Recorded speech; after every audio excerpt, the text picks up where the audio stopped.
Thanks for joining us. You're watching Black Market Baby, an 8 News Extra. Baby selling, a form of human trafficking, was and is big business. And for one Richmond woman sold on the black market as a baby, the search for answers to who she is and where she comes from has been a lifetime journey. This is no ordinary mother and daughter embrace. Oh my God.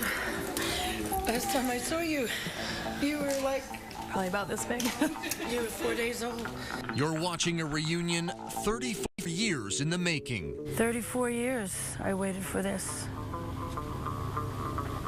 So it's very emotional. The last time I had seen Sarah, she was a baby in my arms. To understand what makes this moment so special, there's something about Sarah Hudson you have to understand. I am a black market baby. I was sold for all intents and purposes. Turn back the clock to 1977. 18-year-old Kathleen Akison is pregnant. I kept it a secret.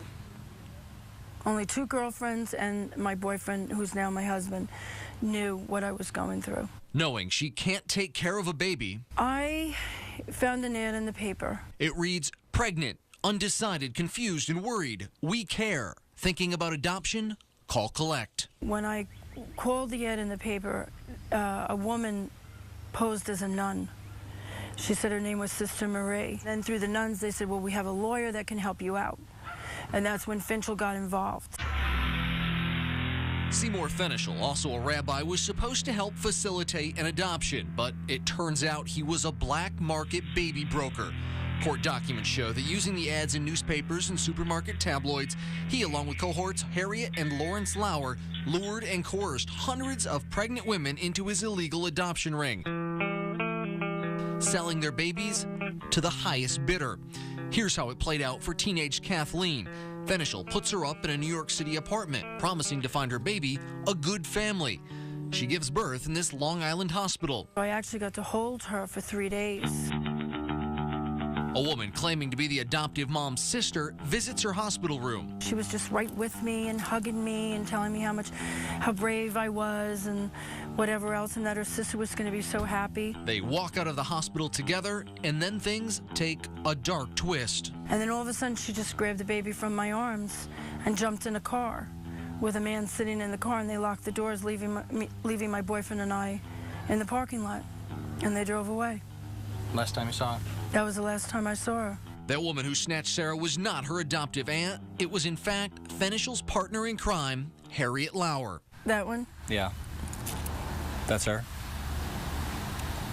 Yeah, that was... I can just tell.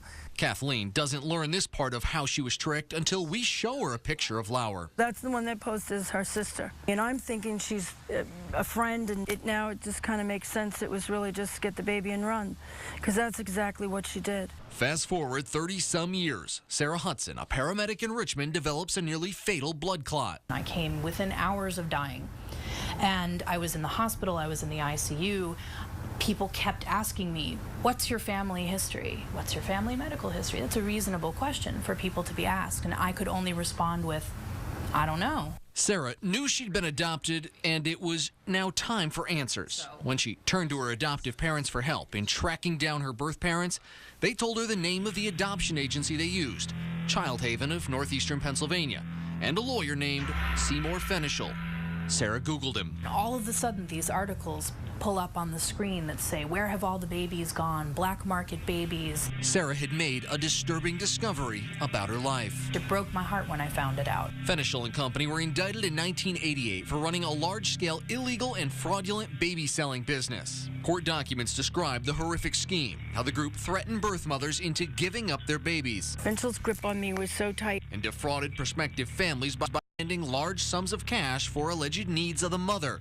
Sarah Hudson's adoptive parents were told her birth mom demanded a TV. We never asked for anything, and I certainly never asked for a TV. These are copies of checks we obtained made out to Fenichel from families desperate to adopt a child. Some couples paid as much as $30,000. In some instances, the shady baby brokers advertised posing as adoptive parents. This is from a Florida newspaper. Young couple wishes to adopt Caucasian baby. That baby would then be sold to the highest bidder. Birth mothers like Kathleen Akeson never knew about the money. The only amount of money I was ever given was $100 that Finchel told me, because he called me on the phone and said, I'll give you $100, but that's for maternity clothes and for food. But Finchel would never serve prison time for his crimes. In 1990, he copped a plea deal for 5 years probation and 2,000 hours of community service. He was disbarred and died 4 years later at age 70.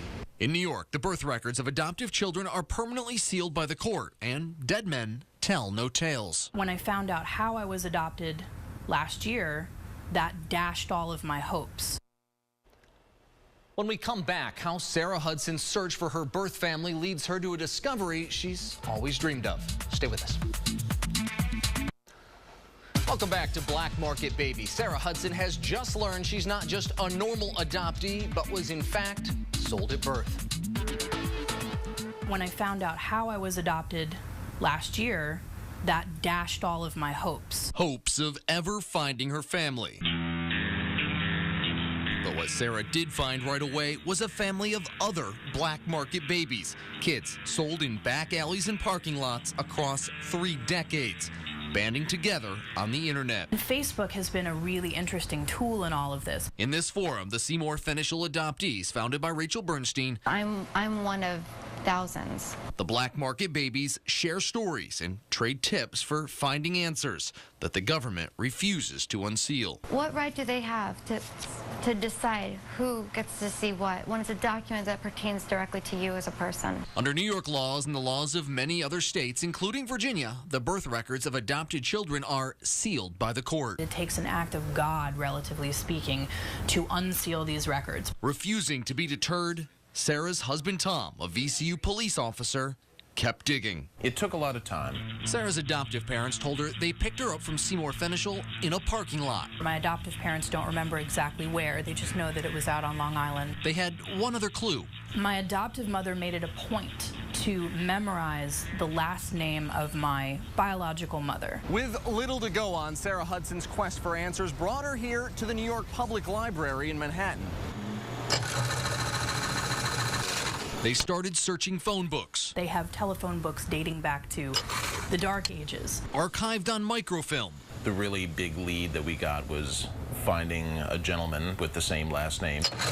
We found out that he had a daughter named Kathleen. This eventually led them to Facebook. So I pull my computer over and I type the name in and I pull up this picture, and I wouldn't say that it was instantaneous, but it was pretty quick that I started to notice the similarities in our faces. A nervous Sarah makes the biggest phone call of her life. And I said, my name is Sarah. I know you don't know me. And she said, if you were born June 18th, 1977, I know exactly who you are. And she said, I am your biological mother, and you need to know that I married your biological father, and you have 4 full-blooded sisters.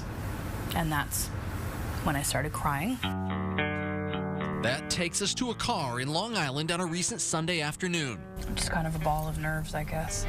As Sarah drives to meet her mother and 4 sisters, I've waited 34 years for this. who've also been dreaming of this day. Hi. I know right away. Last time I saw you, I whispered in your ear, when you're ready to find us, come find us. All right, girls, here we go. Give me some happiness now. I guess you heard my words. It's scenes like that are helping the other black market babies spread across the country keep the faith. In fact, Rachel Bernstein, the founder of the Facebook group for Seymour Finchel Adoptees, just located her family within the last few weeks. So here in Virginia, legislation to fully open adoptee birth records has been shot down in the past, but there's currently talk of a bill being introduced during the next GA session that would afford adoptees the same rights to their records as anyone else.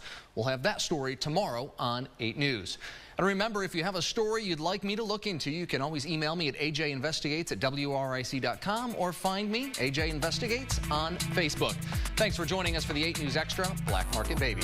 Have a good night.